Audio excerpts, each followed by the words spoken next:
अपना 10वीं का आखिरी एग्जाम देके, और मैं दिल से दुआ करता हूं कि तुम्हारा अच्छा रिजल्ट आएगा।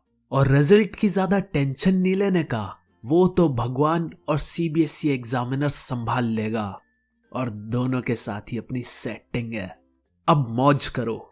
जो साइंस लेने वाले हैं वो इस बात से खुश होंगे कि अब जिंदगी में कभी एसएसटी और हिंदी नहीं पढ़नी पड़ेगी, और ह्यूमैनिटीज वाले साइंस और मैथ्स से पीछा छुड़ाकर नाच रहे होंगे। तो दोस्तों, अब तुम्हारी 11वीं शुरू हो जाएगी, तो ये एक नई शुरुआत है। शुरू से ही फाड़ कर रखना। ये वीडियो मेरी तरफ से तुम्हारे लिए एक फेयरवेल है। इसमें मैं अपनी जिंदगी का एक रियल लाइफ इंसिडेंट सुनाने जा रहा हूं, और ये इंसिडेंट भी कुछ कुछ फेयरवेल से रिलेटेड है। ये बात है तब की, जब मैं 11th में था। जनवरी का महीना था। तो हमारे स्कूल में 12th वालों का फेयरवेल जनवरी में होता था, और 11th के बच्चे फेयरवेल दिया करते हैं।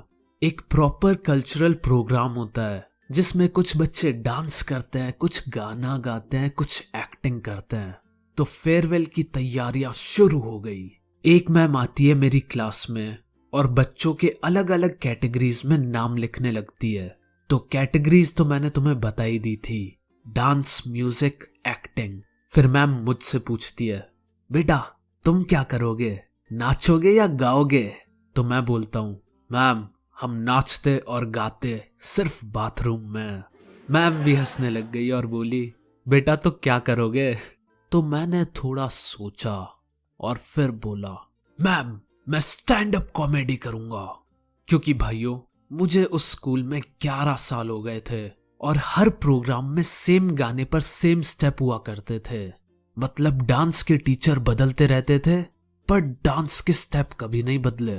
ऐसा लगता था सारे डांस टीचर एक ही जगह से डांस सीख कर आए हैं। तो मैं कुछ नया करना चाहता था, इसलिए मैंने स्टैंड अप कॉमेडी बोला। फिर मैम कहती है, बेटा ऐसे जोक्स मत मारना जिससे बच्चे बिगड़ जाएं। मैम ने तो अपनी इस एक लाइन से स्टैंड अप कॉमेडी की परमिशन के साथ साथ आइडिया भी दे दिया। तो मैंने बिल्कुल मस्त सी स्क्रिप्ट तैयार कर ली, जो अब मैं तुम्हारे सामने पेश करने जा रहा हूं। यानी मेरी स्क्रिप्ट के अकॉर्डिंग मेरी परफॉर्मेंस ऐसी होती। और भाई लोगों, सब बढ़िया? हाँ। देखता हूं पेपर के बाद कितने हाँ बोलोगे। दोस्तों, मुझे स्टैंड अप कॉमेडी तैयार करनी थी, तो आइडियाज लेने के लिए मैं गया यूट्यूब पर। वहां देखा तो हर तरफ नॉन-वेज जोक्स और अडल्ट कॉमेडी। और अगर वो मैं यहां कर दूं तो तुम्हारे साथ साथ मेरा भी फेयरवेल हो जाएगा। ऊपर से स्कूल वाले बोले कि बेटा ऐसे जोक मत मारना जिससे बच्चे बिगड़ जाएं। वो सोचते हैं कि तुम जो बहुत शरीफ हो, जो गेम ऑफ थ्रोन्स का पूरा एपिसोड सिर्फ 2 सीन के लिए देखते हो, वो मेरे शब्द सुनकर बिगड़ जाएंगे। भैया इतनी पावर होती मेरे शब्दों में तो यहां की जगह न्यूज चैनल पे किसी पार्टी के लिए भौंक रहा होता मैं। वैसे नेता लोगों का भी सही है, वो वही बोलते हैं जो जनता सुनना चाहती है।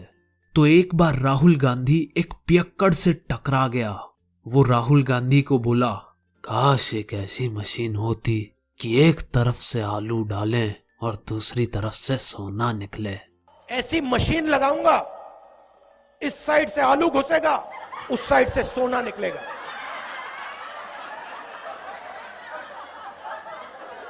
इस साइड से आलू डालो, उस साइड से सोना निकालो। इतना पैसा बनेगा, आपको पता नहीं होगा क्या करना है पैसे का। और यही पियक्कड़ फिर मोदी जी को बोलता है, काश नोटों में बापू राइट की जगह लेफ्ट साइड होते। आज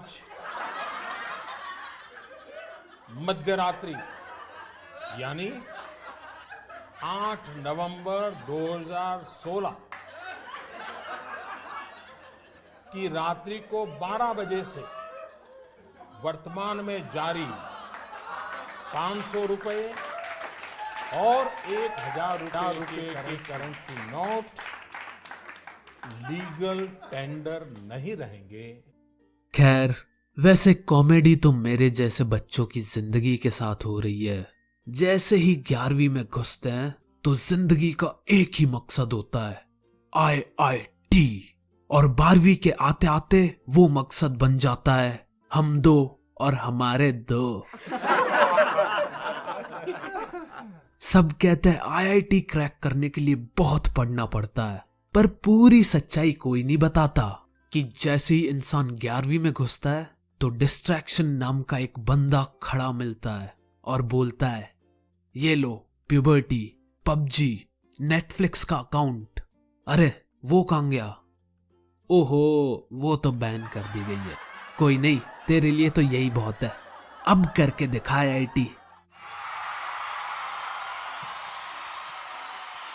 तो ये सब मैंने अपने मन में सोचा था कि मेरी परफॉर्मेंस ऐसी होगी, पर ऐसा कुछ नहीं हुआ। मैंने जब स्क्रिप्ट लिखकर अपने दोस्तों को दिखाई तो वो सब बोले मस्त है यार, पर शायद अप्रूव ना हो। मुझे अपनी स्क्रिप्ट HM मैम से अप्रूव करानी थी, तो मैं HM के पास गया। मैम ने स्क्रिप्ट पढ़नी चालू करी। मैम पढ़े जा रही, मैं मन में सोच रहा था कि अब हंसेगी, पर पासा उल्टा पड़ गया। मैम ने सिर्फ आधी स्क्रिप्ट पढ़ी और फिर गुस्से से मुझे बोली, ये क्या बकवास लिखी है, और मेरी स्क्रिप्ट फाड़ दी। HM ने खूब सुनाया। कहती है, बेटा ये YouTube पर होता होगा, पर इस स्कूल में नहीं। फिर क्या होना था, मैं स्कूल से एक उदास सा चेहरा लेकर घर पर आया और वीडियो अपलोड कर दी। Hungry for some drama. Here,